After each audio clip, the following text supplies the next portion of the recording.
Celtic's 3-1 win at Pittodrie yesterday puts them joint top of the table with St Mirren after just 2 games. And on Saturday, Rangers got ready for Servette with a 4-goal win over Livingston. Mark Guidi, a big weekend. Celtic, huge win at Pittodrie.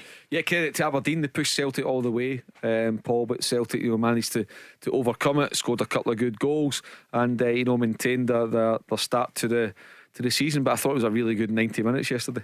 More to come from Brendan Rodgers shortly. And for Michael Beale, he's been speaking about the pressure already, Barry. 4-0 win though over Livingston. That's the kind of result the Rangers fans demanded. Yeah, it was a good win. I thought the first 20-25 minutes, again, Rangers were really good, created some good chances, and then it was that middle third period, Paul, where they kind of were slack in possession. But then he made some substitutions which certainly made a difference. And when Danilo, I've got to say, went through the middle, because he's been playing on the kind of left hand side, when he went through the middle, he looked like a different player to me. He was excellent, got the second goal, which then kicked Rangers on to get another 2 more. So overall, 4 goals at home, keep my clean sheet. Hopefully that will give them confidence going into tomorrow night's game against Servette. And what would they do today, Barry? Some light training. They head off shortly, don't they, for Switzerland? Yeah, I'm sure he'd have been setting his team up to play in a certain manner. I don't know if it would have been like, because this is such an important game, Paul. They need to make sure they navigate their way through this game tonight and get through into the next round, which looks, if it's going to be against PSV Eindhoven. So I'm sure he would have been working hard today, making sure they've ticked all the boxes, because they're going over to a place where they've got a pretty decent home record, Servette. So look, I've got to take confidence out of that game, and I'm sure there'll be another few changes with the team that he picks for tomorrow night's game. 0808 17 17 700. That's the number for the Go Radio Football Show. Barry Ferguson and Mark Guidi. And Mark, St Mirren, your old team, joint top of the table. Big win for them at the weekend, 2-1 against Dundee. Yeah, again, a good performance from Stephen Robinson's team. I thought they should have had another goal as well, Paul. I thought the ball was clearly over the line. I have to say, I think for Scottish football, it's an embarrassment that we don't have goal line Why technology. do we not have the goal line? I don't know. I mean, we've got VAR, so we've got whatever it is, inside Paisley, there'd have been 10, 12 cameras or whatever, and yet we can't see that's a goal. And I don't blame the officials for it, it's not their fault. But with so much at stake, Paul, whether it's to win a title, to get into Europe, be top 6, or to avoid relegation, I think that is an absolute embarrassment for Scottish football, that we can't decipher whether a ball's over the line or not with simple technology that should be there. There shouldn't be any excuse for the prize money that's at stake, for sponsorship that we have, for our game not to have goal line. Paul, I thought we had it. I have to be honest, I thought we had it. And then when we couldn't make our minds up, or so the officials couldn't, and had nothing to help them on Saturday afternoon at Paisley, I was absolutely shocked. Barry, what do you feel? We should have it, shouldn't we? We've got to have it. There's no doubt. I mean, obviously they couldn't make a decision at the weekend in the St Mirren game, but when I was watching it, it looked to me, if it was over the line, it was a certain goal. But I agree with Mark. That's something that we need to get into our game, goal line technology. I don't know if it was Joe Shaw, if it was trying to claim. I mean, he nearly get his foot caught in the net. No, I know. Trying to get the ball. That tells you how far the ball was over the line. Annette, that you know well there, of course. I know it was the old Love Street, but you were in there a few times as the former St Mirren goalkeeper. standing after me there, Paul. Absolutely. So Celtic and St Mirren 6 points after the first 2, Hearts on 4 along with Motherwell. We'll discuss Motherwell's win. In fact, you saw it yesterday.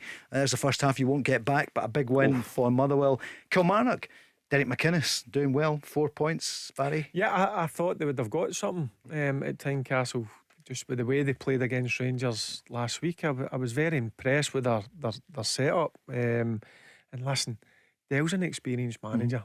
He's been around the block for a long time. He knows how to coach teams and set teams up hard to beat. And it's a brilliant point. It's a great start to the season for Kilmarnock. Alice is on the socials already at Go Football Show saying, Barry, I love your opinions, you're always forthright. You thought Celtic were going to drop points at Pittodrie yesterday. Yeah, I did. I did. I was impressed with Aberdeen. I've got to say, fair play to Barry Robson. I thought his team had a go. They created some chances, and it was on a knife edge for until Celtic get that third goal. But listen, I've said it plenty of times about Celtic. One thing about them is the wee man up top. He's ruthless.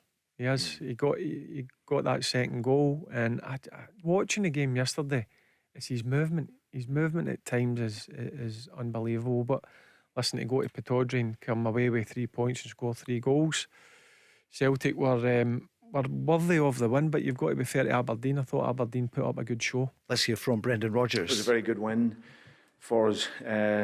Obviously, Barry is the team very well set up. It's always difficult to play against that sort of man-to-man and quite direct style. But we got through the game really well. Scored some really good goals. Disappointed with the goal that we gave away from a static goal kick. Second half, we settled a little bit better. But a tough place to come, and I think Barry's shown that in the period he's been playing. That man-to-man marking is a challenge, and always is. And obviously the directness into our defensive line early. So, but the boys stood up to it, and it's a really good win for us. Mark? Yeah, I mean, it's funny, I think Derek McInnes, when he was Aberdeen manager, a lot of the times against Celtic, Brendan would have been there the first time round, would go man to man. Derek also gave Barry his start and coaching. So you can see Barry taking bits of Derek McInnes, which is no bad thing at all. Derek McInnes more than a decade at the top of management. So yeah, and I like, what a sign it's for Aberdeen to get Leighton Clarkson again on a permanent basis. He had a smashing curling shot from the edge of the box. Unlucky Duke, I think they might get a couple of bids for him, Paul, before the window closes. So it's about who Barry can hold on to. So I think he'll have a couple of bids to deal with, but also bringing a couple in, because bear in mind that they're hopefully going to European football. They've got their qualifier next week, but he's building something there, and credit to him. But Celtic, they showed why they're champions, Paul. You've got to win the title, you've got to go to places like Pittodrie and win, and Celtic managed to find a way to get through it. 7-year streak. I was going to say that's not a streak. That's there's a big pattern there, isn't it? It's like 13 games they've won, yeah, 2 I think they've drawn. Yeah, and also was it first time they didn't score against Celtic last season at all. 4 games, four without a goal. So that was our first goal against them, and it was a lovely finish. So the Celtic fans will want to know, Cameron Carter-Vickers, he went off injured. Here's the manager. Hopefully, okay. He felt his hamstring a little bit, so we just have to assess that and see what it is. We didn't want to put any more risk on it. How crucial is he for Celtic? For me, he's the most important defender. He's in that central area. He's a real leader. He did look if he was struggling to get caught out for the goal, to be fair. I've not said that much about Carter Vickers, but I think Celtic have done the right thing and take him off at half time. You've got to wrap him in cotton wool, because he's such an important player, and I don't think you'll see him play for the next maybe couple of games, because it's important that they get him back 100% fit, because I think they have rushed him back because he's that so importantly a player for Brendan Rodgers. I think they've done the right thing. And to be fair to Welsh, I thought Welsh came in and he did well enough, but that's an area where they're obviously looking to strengthen, because if they do get a couple of injuries in that centre back area, they may struggle. And the manager has told Stephen Welsh he could have a future at Celtic, as you know, Mark. But the manager admits he can't guarantee him games. He's not guaranteeing anyone. No, I mean, I think I think Liam Scales could end up going back to Aberdeen in loan. I think that will probably get done. And the thing with Stephen Welsh is, if Celtic get a good bid, and I think they possibly have resisted bids around about $2.5 million for him in the past year or so, which is good money considering.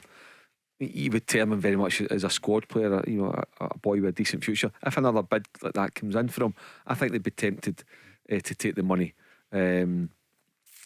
But it depends if a bid comes in or not. But while he's still here, he's certainly able enough to know Lagerbielke is going to sign in the next 24-48 hours. I agree with Barry. I don't think they'll play Carter Vickers on Sunday, particularly on the AstroTurf against Kilmarnock, albeit I think they're going to need him. It's going to be a tough game. The League Cup tie last 16.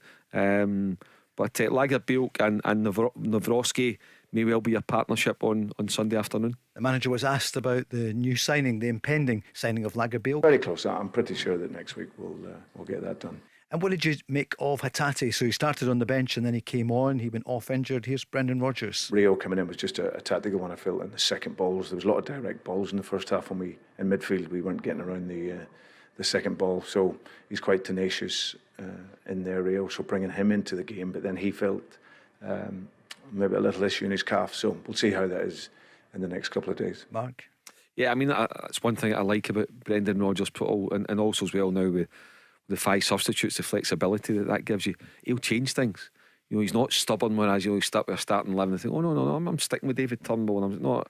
If he identifies a problem, he tries to deal with it. I thought Hatate was brilliant when he came on, absolutely brilliant. You know, he doesn't need, I don't think he needs to convince any of us.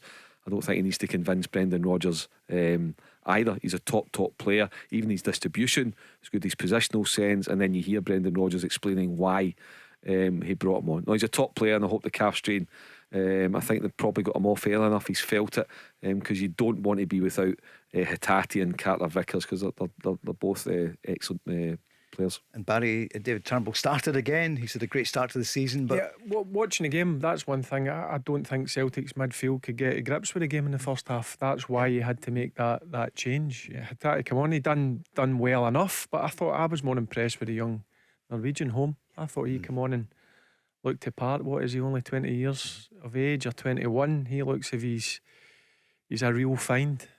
Time will tell if he can do that week in, week out, but he had to make the change at half time, and as Mark just says there, you've got to identify that as a manager, because that's one area where genuinely, certainly last season, Celtic dominated games in the midfield. I thought Aberdeen's midfield competed really well, so Celtic had to make that change at half time. Barry, why have we got the League Cup, the Viaplay Cup next weekend? The league's just underway, and suddenly we're getting ready for it's normally midweek, isn't it? Yeah, I mean, I think it's part of the deal with SPFL to give it a Saturday, Paul, to give it when the old firm and that can be. You're right, you know, and then we play 2 more league games and we stop for an international break. You know, the first 6 weeks, and then we've only got another couple of games. Then there's another international break. It's the first half of the season is so start. You then get the winter break, then we go full pelt from mid-January to the middle of May. But the season after next, because of the change in the European structure, Paul, I think we'll lose our winter break. I don't think there's going to be room for it in the calendar. It'll give us a wee bit more of a rhythm. But you're right, it's really frustrating. It's too stop-start for the league campaign. There's so much on the go tonight during the next couple of hours. 0808 17 17 700. Barry Ferguson standing by, and no petulance at all. He's not come off it during the break, have you? Like Salah. What about that at the weekend? Just a quick word. The Egyptian king, what happened? You keep asking me silly questions, I will walk off. Yeah. No, see, bonus, no doubt Salah's one of the best players in the world, Paul, but watching that game, that disappoints you when you see a guy of that calibre and ability come off. Listen, he's made a tactical change clearly to bring on other players, and when he's walking off and taking, I don't know what he had on his wrists or whatever, throwing him about. There's hundreds of them, toys out the pram kind of stuff. Listen, I'm all for people being unhappy coming off, because you want them to stay on, but I don't like seeing that from such an experienced player and such a brilliant player as well. Let's be honest, he's been unbelievable for Liverpool. We're going to hear from Brendan Rodgers again later. Michael Beale coming up next. There's so much. Mark, we've got the biggest ever British transfer today, haven't we? Moses Caicedo. It's on, isn't it? 150 million. 115. Chelsea. Yeah, it's incredible money after Liverpool agreeing 111, and the player, imagine having the cheek to not Liverpool. I know. To be fair to Chelsea, they tracked him for a long time. But I tell you what, I mean, just going in that night, I thought it was a brilliant game yesterday at Stamford Bridge. But you can just see Chelsea looking the part under Pochettino, can't you? You just see that they'll find their way back again. I thought Liverpool looked good as well. And the way that the modern day game's going, they're so open. There's going to be loads of goals, but there's also going to be a lot of goals conceded. But it was 2 brilliant games yesterday. Obviously Brentford and Tottenham. And what do you think? 2-2? Yeah, I enjoyed watching them. I think they're 1 or 2 players short of being right up there. I'm not saying they're going to win the league, but they could be certainly top 6. Wow.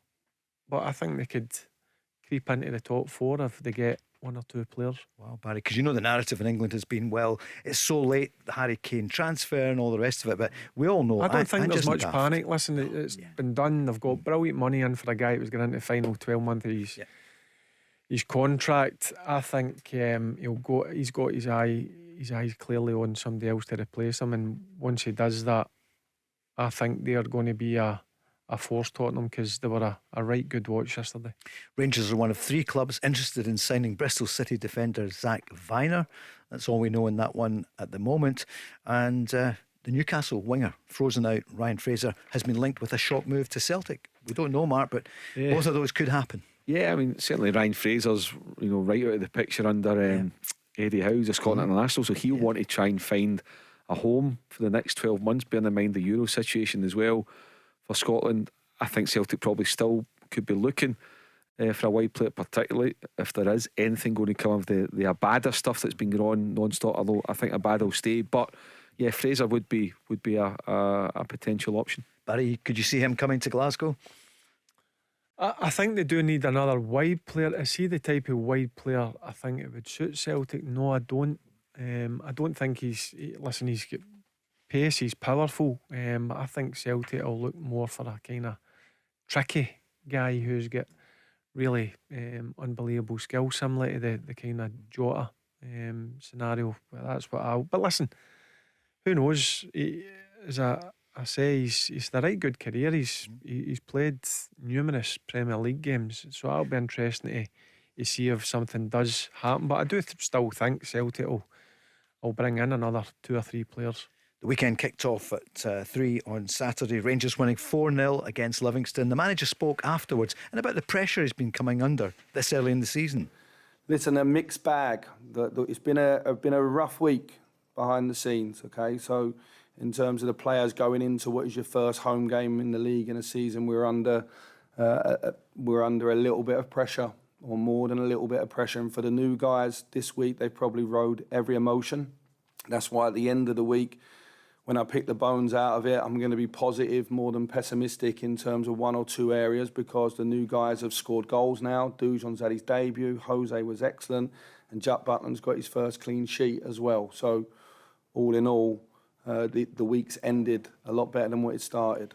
Barry, it's a name that you know well, the Rangers fans, Leon Balogun, that you were really impressed with. Yeah, I thought the big man was his second debut, if you want to say it like that. Yeah. I thought he was really good alongside John Souttar. John Souttar went to the right side.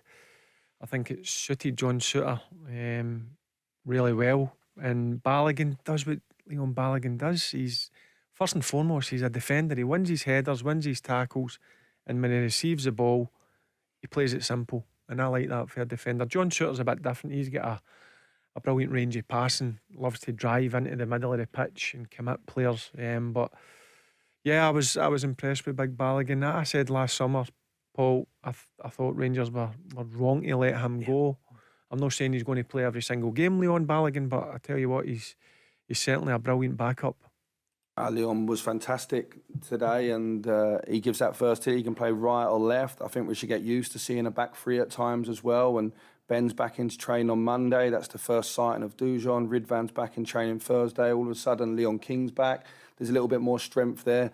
What I'm really keen to do is have some consistency in the starting 11 and use the subs if needed, not make too many changes while we're in this period. I think it will help the team. So Leon played today for Connor and did really well, but expect Connor back on Tuesday. So, Barry, what do you feel about that? Connor Goldson, it's almost inevitable that he'll be back in tomorrow night. Yeah, but as I said, I was impressed with both Souttar and Balogun. But then he throws one in that he may go to a back three. Sorry. What do you feel about that? I'm all for that at times. Sometimes you've got to mix it up a wee bit to obviously make the teams you're playing against think. So he might go something different tomorrow night. You never know. It was good to see Sterling come on. He went into the right back and Tavernier moved one further forward.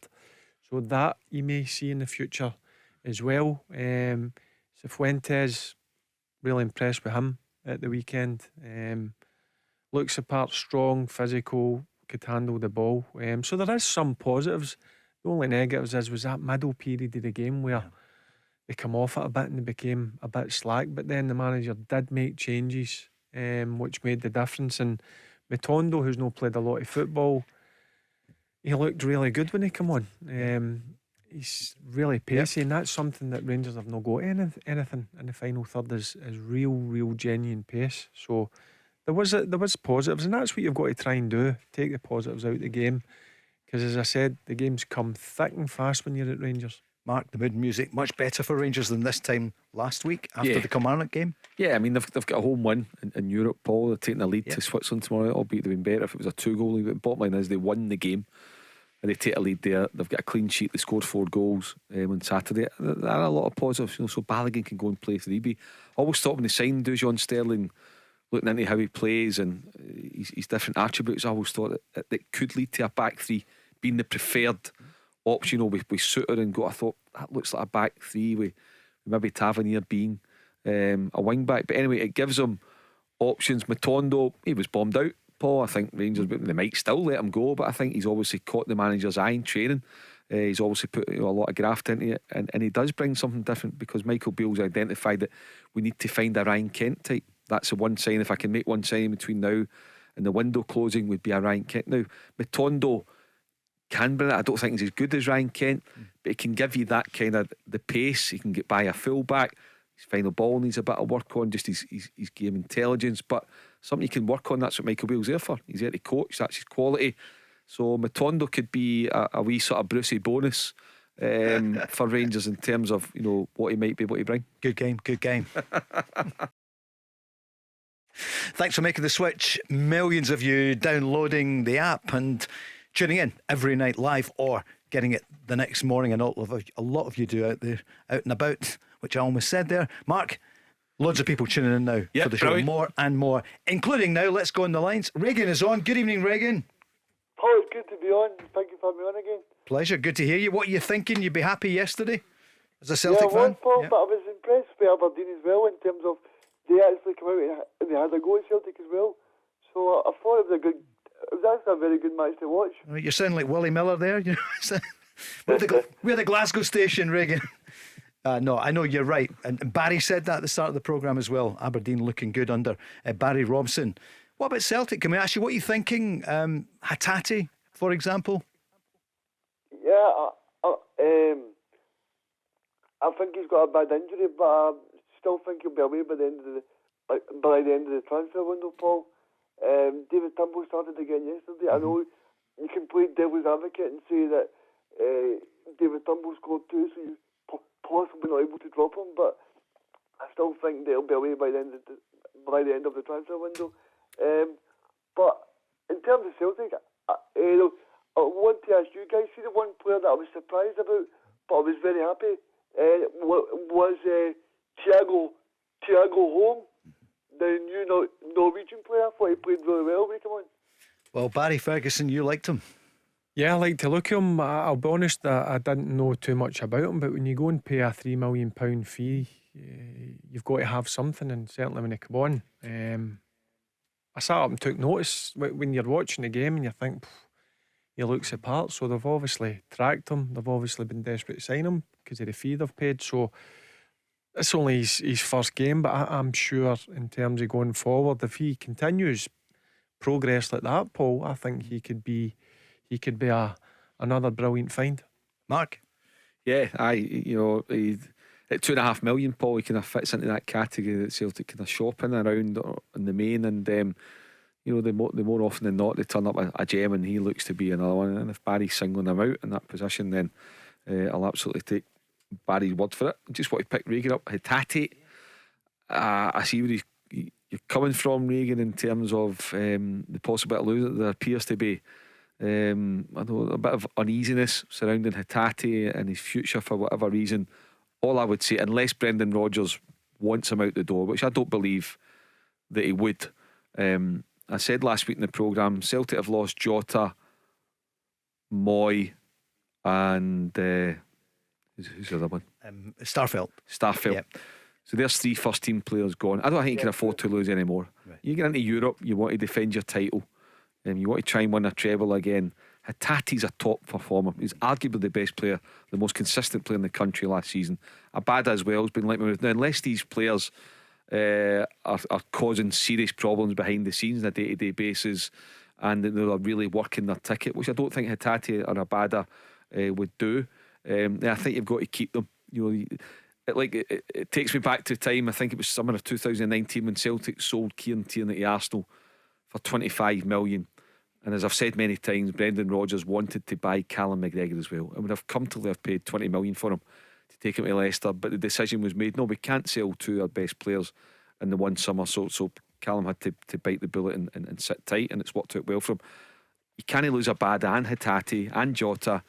And at some point you've got to draw the line, unless it is ridiculous money, which I don't think it's going to be. So I see where you're coming from. If I'm Brendan Rodgers, if I'm Celtic, I think you draw the line now. And guys like Hatate and Abada, quite simply, for the rest of this season, are not for sale. Barry, from a Rangers point of view, you'd love to see Hatate go, I would imagine. Yeah, I'm sure that there'll be clubs that will be keeping an eye on Hatate for the simple fact, Paul, since he's come over to Scotland, he's impressed.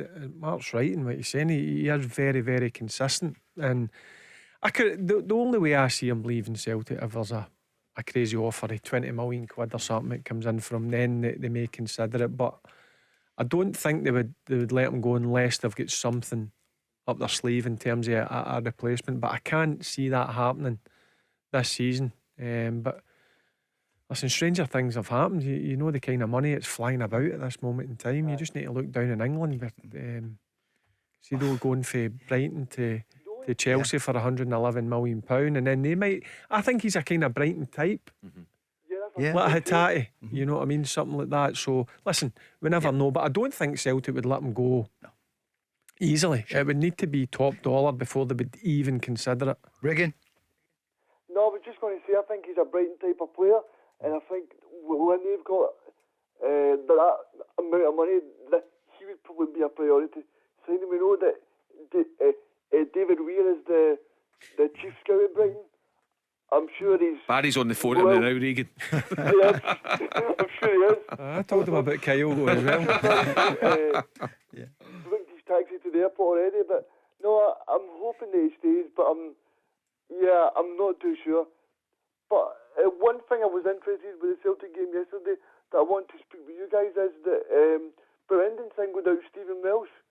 I was quite interested with that because I didn't think Stephen Welsh had a future, but I think if Brendan can speak to him, then fair play to him. But yeah, I'm just a little bit surprised because I thought Stephen Welsh would try and get more first team football somewhere else. But obviously Brendan sees him being part of the squad.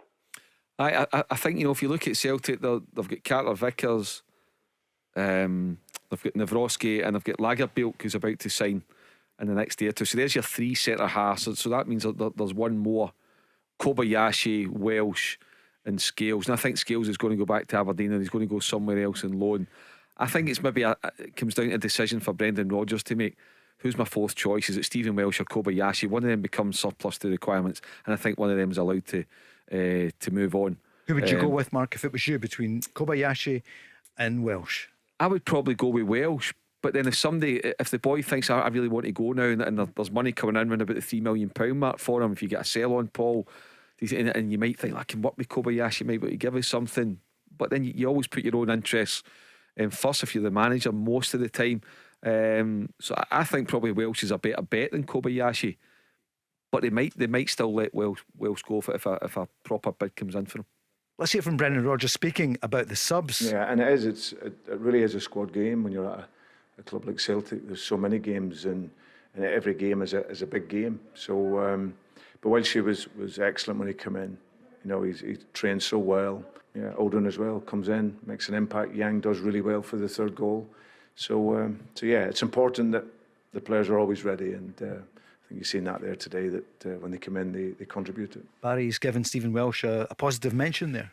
Well, I said it when we were talking about Celtic in the first part of the show. I thought he'd done really well. If it was free kicks or corner kicks, it was generally Stephen Welsh's head that was on the balls out of the box. And all you can do is, when you get that opportunity in the second half, is to go and prove to the manager that you've got something. And yeah, I don't think he'd done his chances any harm with his second half performance against Aberdeen. And he's tall, and Celtic do need a bit more height, don't they? And he's a proper left footer as well, isn't he?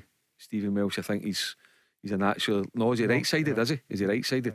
But plays well on the left. I'll just like that custard pie. Then he's got to think of his future. Does he want to be a backup?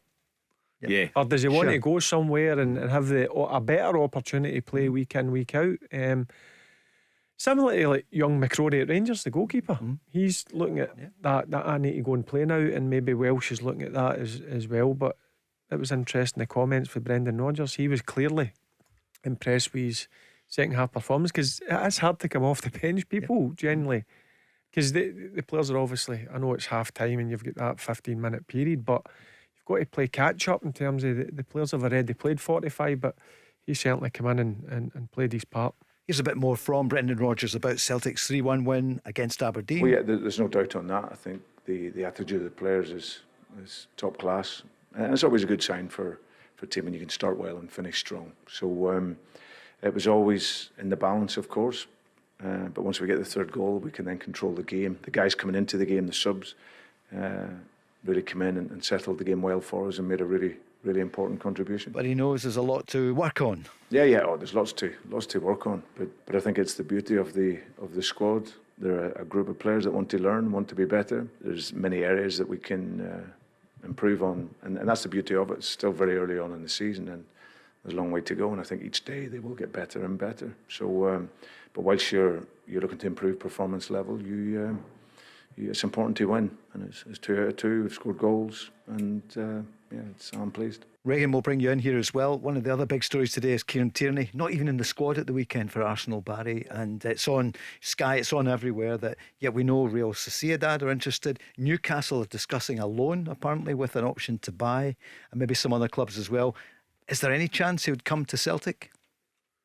You asking Barry me? first, Yeah, well, listen, you need to ask Kieran Tierney that, but I would imagine that there's going to be a number of clubs want to sign Kieran Tierney, no doubt. I'm just baffled why he's not playing at Arsenal. But listen, every manager's got a different opinion. But for me, looking from the outside in, I don't know why he's not playing regularly with Arsenal. If you watch all the pundits or people speak about him, everybody says the same thing. He's very highly rated down south, so there'll be a number of teams, Paul, desperate to take Kieran Tierney. Mark? I think Arsenal want money for him, Paul. I think their first option, or their preference rather, would be to sell him. Now, it depends what options are out there. It depends what Arsenal, if another club, I don't know if they're wanting their money back 25 or they're looking for 40 for him. I don't know. My only thing would be if it gets to the last day of the window and nobody's come in and bought him, then there's a deal to be done on loan. I mean, Celtic can't afford to buy him, obviously. That goes without saying. They could pay a nice loan fee for him for a year, put a portion towards his wages, pick up a third of the tab, Champions which League would be fine. So he's got Champions League, he's got Scotland, etc. It'd be sensational. He likes Brendan Rodgers, he's got teammates there. Coming back to Glasgow to play for Celtic for a year in the Champions League ahead of the Euros wouldn't be a hardship for Kieran Tierney. He would embrace it. But it really comes down to Arsenal, how much they're willing to bend. It could well be, like say, behind the scenes, Kieran might say, can you do my wee turn here? Can you? Yep. I want to go to Celtic. That's my preference on loan for a year. But Arsenal might say no. We've spent 105 in Declan Rice, bump. We need to start recoup some of the money, FFP, etc. So you'd need to put all that into the mix. But I wouldn't rule it out. I wouldn't rule him out in the last day of the window, popping up in a year's loan for Celtic. But if you're offering me a free bet, Paul, I think I'll be somewhere permanently and it won't be Celtic. You can see why Newcastle would be interested. I think if you look at Newcastle, Big Dan Burn, he's about 10 foot tall at left back. I think he's done a brilliant job, but that is probably one area where you would think Newcastle could improve, and I can see sense why maybe that's why they've been sniffing about, and they've been mentioned for the last 6 or so months. But they'd also get a wee bit of the FFP in their minds. Newcastle, Eddie Howe mentioned that, so it might be a loan with the buy for next year. Suits the budget, Right. Regan, what do you know? You keep your ear to the ground. What do you feel? Well, I think that Brendan Rodgers is still yet to make a marquee signing, and I think he will make a marquee signing by the end of the window, and I definitely wouldn't rule out Tierney being back up. But I think the one thing that Brendan will do over the next 2 weeks is bring in 2 or 3 of the guys that he wants to bring in, and I think Kieran Tierney would be top of that list, because I think, well, like Mark says, he knows what it takes to play under Brendan Rodgers, and I think it would be a great move. I just don't know if Celtic would be willing to pay quite a lot for a loan fee. Mind you, it's such a big season. Brendan Rodgers back. It must have taken a bit of convincing over the summer for him to come, Mark. and Champions League must have been part of it, and a real desire. And I thought that he could do something. Yeah. Come Yeah, third, come second. Yeah, Paul, European football, it's been Brendan Rodgers has said that people that are close to him have said that he wants to come and make an impact in European football. And I think it's more if they can, win a couple of games and at least finishing third, dropping into the Europa League. I think if the window to close tonight with what Celtic have, bearing in mind Champions League football, and they want to get more than 2 points. They get 2 points last season at 6 games. Not good enough for Celtic. Should be better than that. They want to be doing better than that. I don't think Brendan Rodgers would be satisfied with the current squad with European football in mind. So I agree with Regan. I think Celtic, Brendan Rodgers, and remember Celtic financially, Paul, are in a fantastic position financially. So there's money there to go and do a couple of serious things by Scottish standards, a couple of serious signings, and I think that's what Brendan Rodgers will want to do. He's only 26, Kieran Tierney. Yeah. I mean, you feel he's been about for the last 15 or so years, so he's still got plenty of football to play for. He's still got a lot of football in his legs, and look, don't rule it out. Don't rule it out. But I would imagine, I've said it a number of times on here, Paul, I think there'll be a fair amount of clubs be desperate to take Kieran Tierney. All the newcomers scoring over the last 2 games, Barry. Yeah, listen to Michael Beale there. I think it's a good assessment of the game. No doubt. They started really strong. That's what will be worrying them. It's the middle part where they kind of come off it a bit, and they were slow in their build up. The passing, they were starting to take 3, 4, 5 touches before they passed it, and then he's obviously identified that. He's made the changes. Seaman, Matondo have come on, made a difference. And as I said, I think with Danilo, Paul, I've been watching him, and he was one signing that I was excited about, but he's not been at it. But he's been playing in a position where he naturally has not played much throughout his career. But when he went through the middle, Barisic has swung in a brilliant ball. His movement's been in between the centre backs, or was it the full back? I can't remember, but he's moved in between the 2 defenders, stuck his header away brilliantly. He looked a different player when he went through the middle. And then obviously, as you mentioned, their guys getting their first goal for the club. Hopefully that'll kick them on with a bit of confidence. And they finished the game really strongly, but it's that middle part where they've got to finish teams off.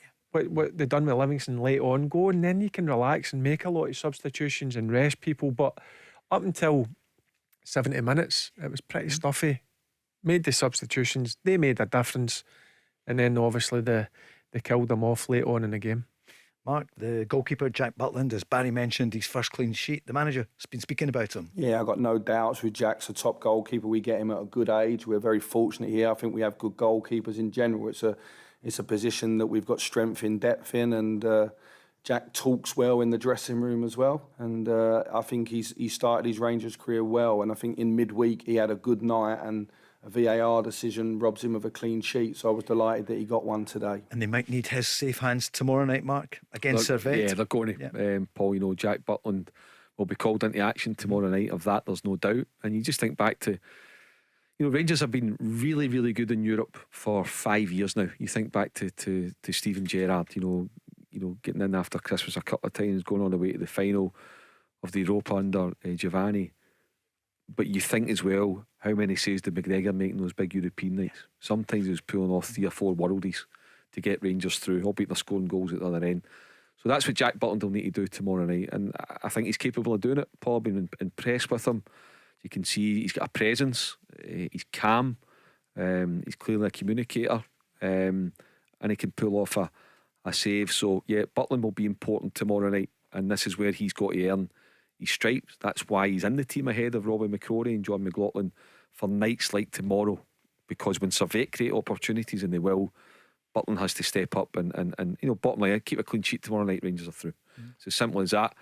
And another player what he mentions that he's grown on me is Todd Cantwell. I love the way he commits the opposition, the fouls that he gets, the penalty he gets, bookings that he's getting for quitting. It just excites you, Paul. I like the look of him. Listen, still a lot to do, got to produce it week in, week out, but the signs for me, he's a player that can make a difference for Rangers in the final third. I don't know if Barry feels that he does it often enough, if it's consistent enough, but for me, I just like just the times that he comes and the way, you know, he causes problems to the opposition in the final third. And I think he could be an important player for Rangers tomorrow night as well. Yeah, in terms of Cantwell, I'm surprised he never started the first game. I know Michael Beale says that it was once the game slowed down, he wanted then to bring him on. But for me, look, you're going to get frustrated at times with a player like Todd Cantwell with his flicks and whatever. But what he does is he's not scared to try that, and he'll go and risk stuff in the final third. And also he can come in deep and take the ball. He can play as a number 8. He's not just a number 10 or playing the left side or the right side. For me, he's got to be a certain starter. Cantwell, he's the difference maker in the final third for me, no doubt about it. In terms of Jack Butland, he's looked good, he's looked the part. That's what you want to see for a goalkeeper. He's obviously taking over for a top goalkeeper, Alan McGregor, and Mark's bang on. In these European games, you're going to come under a bit of pressure. You're going to not have the ball for long periods of time, and that's when you have to have a top goalkeeper in the goal. But up until now, Jack Butland certainly looked the part. You think as well, Butland and Cantwell, free transfers, great business, credit where it's due. Todd Cantwell picking up for nothing. Now I'm sure he kind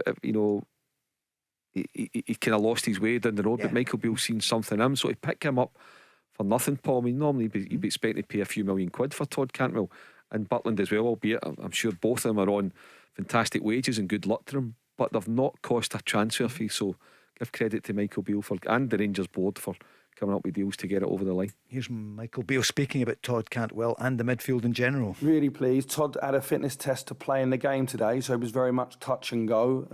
He took a knock to his thigh in the game midweek, and he was desperate to play. You could see he got really tired just before he come off. The second goal for us come at the right time because we managed to re-energise or rest the midfielders, if you like. That's got a good mix to it. I thought Ryan Jack was terrific in midweek as well, and we've got John and we've got Kieran, so we've got good strength in depth. Tom Lawrence is in the background just working his way back to fitness via training games, really. He's been out for a year, so he's probably a 10 or 15 man at the moment, but he'll get there as well. So we've got real strength in depth in midfield. It's finding the right balance, and I wanted some consistency today, so just 2 changes in the starting lineup I thought was important. You agree, Barry? Important to get consistency after a couple of games to get ready for tomorrow and the whole campaign. Yeah, and I think there'll be another couple of changes tomorrow night. I think he needs to go for a really solid midfield, and I think Ryan Jack will come back in. I would play Cifuentes, Ryan Jack and Raskin as a three natural central midfielders. And making sure you're solid, so you're obviously anchoring the middle of the pitch and helping your back lot. So I think he'll not make sweeping changes, but I think 1 or 2 players will come back into the team to make sure they're solid, and guys with a bit of experience and know-how. Michael Beale needs to come up with a plan tomorrow night, Paul, that will go against his natural instincts, which is to attack and be free flowing and to be open and to entertain. He needs to come up with a formation and a personnel that will suffocate the game, that will suck the life out of Servette, that will frustrate them. And like I say, they will get their chances, Servette, there's no doubt. And you need Butland to come in, but Barry's right, whatever the personnel is, and probably it's the 3 that Barry's mentioned, as good as any, but just stay there. Just sit in front of your back 4, your 2 centre halves, and just annoy Servette, frustrate them. Annoy them. Yeah. Suffocate them. You don't need to burst forward. Just say if you've got your 3, wherever they decide to play a centre forward, another 2 off them, then fine. They'll be your out balls. They can get you up the pitch. They can let you get a breather, let you get your shape back. But just pick 3 dogged midfielders, give them a plan, and just go and win. That's it. I don't want to say that. Michael Beale was part of the Steven Gerrard thing when they were getting good results, was fine. Giovanni Van Bronckhorst, I thought tactical in Europe was brilliant at times, but for me it's coming down to like I don't want to hark back to 15, 20 years ago time, but go on. Just an old-fashioned Walter Smith type performance away from home, Barry. You know what I'm talking about? Exactly. That's it. You've got a lead tomorrow night. You don't need to go and score. You've got a lead. Go and find a way to get a clean sheet tomorrow night. 2.5 weeks to go in the transfer window. Leeds are interested again in Glenn Kamara, potential £5 million price tag. Would you see it being $5 million? I think most importantly, it's time for him to go, isn't it? Yeah, I mean, I think Michael Beale knows that, and I think he knows, the player knows that himself. He needs to go. Listen, he's been a brilliant signing, Glenn Kamara. 50 grand, absolute Phenomenal. peanuts, and he's a good player. But it's time for him to move on. It's just a matter of when, not if. We mentioned Jack Butland. What about Joe Hart at the weekend? Maybe talk about it later. I think he had a good game, didn't he? By and large, I see that Celtic's hopes of signing Likovovic, if that was the case, it looks as though he's going to Fenerbahce. So it looks as though that's not it's- happening. The Croatian number one. Yeah, it's been bubbling away for a while, Paul. I think the fee maybe somewhere between 7 and 9 million, which is a lot of money Bit rich. for a goalie. Yeah. But no, I think Celtic really fancied him, Paul, and we don't know what kind of wages. Turkish clubs, they can hit that 60, 70, 80 grand a week if they want to. Celtic, I think probably go to 40. But if it was just down to the transfer fee, I've said it. Celtic have got the money to go and do it. And if it was a goalkeeper they thought cost £8 million, then for me I would go and do that all day long. At the other end of the pitch for Hearts, Lawrence Shanklin, their top scorer last season and their captain, they could lose him. Saudi Arabia are interested in some English clubs as well. Barry, I don't suppose you're surprised if they come in for him? No, but I'm sure Stephen Naismith I'll want to keep him. No doubt about it. He's the captain of Hearts. He's a talisman. He scores goals. So they'll be desperate to keep a hold of him. The trouble is, if it's crazy money, and it's a big if, from Well, that's Saudi. crazy money in Yeah. Saudi Arabia. So if they come in with an offer that Hearts can't refuse, then I'm sure they would look to do business. But I think if you ask the management team, I was going to say, he's not the manager. Who's the is he? manager? That's right. Yeah, if they ask a management team, I'm sure they would be desperate to keep a hold of a player like Lawrence Shanklin. Mark, it's a worry, isn't it? So many, it's, Middle East It is, money. but look, the bottom line is if a club from Saudi Arabia fancies any player in Scotland, Paul, they can get him. If they really want him, they can get him. Any player at all. Neymar's away to Saudi Yeah, I Arabia see that, today, yeah. 85 million quid. And by the way, a 2-year deal. It's like normally they'll get 4 or 5 year deals to protect.